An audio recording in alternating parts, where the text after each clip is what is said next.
Hi, everyone. My name is Elizabeth Sabet, and welcome to my weekly talk. I'm a transformational and transpersonal life and spiritual coach in Lubbock, Texas.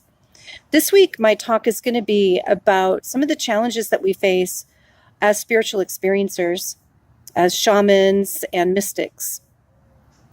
And specifically today, we're going to be talking about the issue of separation. I'll be right back.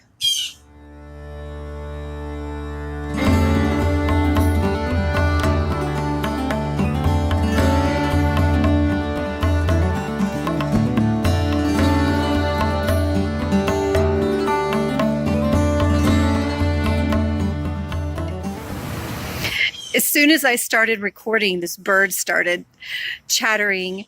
I don't know if you can still hear it in the background, but this little birdie is wanting to share with us today too.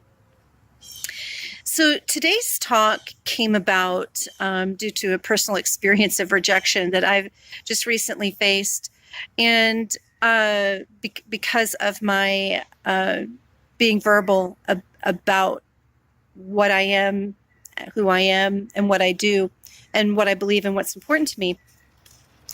And as a leader in the Hope community for 10 years, I worked with a lot of people who face the same type of rejection from friends and family members. It's really difficult for people to understand what happens to us when we have a nonlinear, non-ordinary, transcendent state of experience, otherwise known as a spiritually transformative experience. For those of you watching today that are not familiar what those might be, there are actually many of them, from the most well-known near-death experience to out-of-body experiences, communicating with otherworldly beings, and many other types of experiences.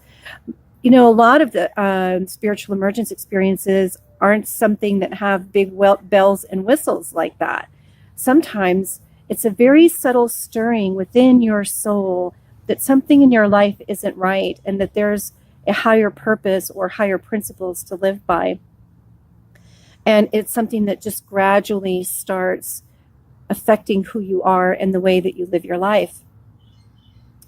I talked to you several weeks ago about the shifting timelines and the apparent separation of people, places, and things. And in shifting timelines, we're looking at different potential futures as well as different relationships. And this next month in September, there are going to be an increasing number of these experiences of shifting timelines where there's apparent separations. And I say apparent because those of you on the spiritual pathway know that there's no such thing as separation, that separation is an illusion. So as we go through these types of challenges where it looks like we're being separated from a certain way of life or a relationship, a friendship, different ways of making your money, like you got separated from a job, perhaps, it was really important and that you liked. There's a purpose for all of these things, and separation is not it. It's to help you clarify and make a declaration of what's really important to you. So as you go forward making choices, that you do it with new clarity and understanding so that you can actually connect to the people, places, and things that would best serve you. So as we all make our choices, those that choose to leave a situation, whether it's us or someone else, please know that nobody's doing anything wrong. Everybody's just letting you know who they are and what's important to them. And for those of us that are the shamans and the mystics, the death walkers, the light workers, the spiritual guidance directors and counselors, it's up to us to stay connected to what is true, that no matter how far the separation appears to be, that there's always a deeper connection that is the truth. And we get to choose. This is a great opportunity as we go through this as a society and as communities. We get to choose the opportunity to be connected. That means sometimes that you have to look hard maybe to find what it is that you're actually connected with and choose to focus on that connection and send love. It's also really important to remember that everybody's just doing what they think they need to do to be a good person. Even if people are choosing willful ignorance and they're choosing to not examine something more deeply, they're choosing to not know, that's fine too. Everybody has their own process and way of being with their connection to divinity and with each other and with themselves. And nobody gets to judge that. We may not like it, we may not appreciate it, but in the beginning, it might hurt, it might sting a little bit, it might make you sad, it might make you angry, and that's okay, that's normal, and that's human. However, we want to be careful that we feel it, but we don't juice it, that we don't get any ego high off from it. Because then instead of it being a healing and cathartic experience, it becomes, it fans the flames of division and divisiveness.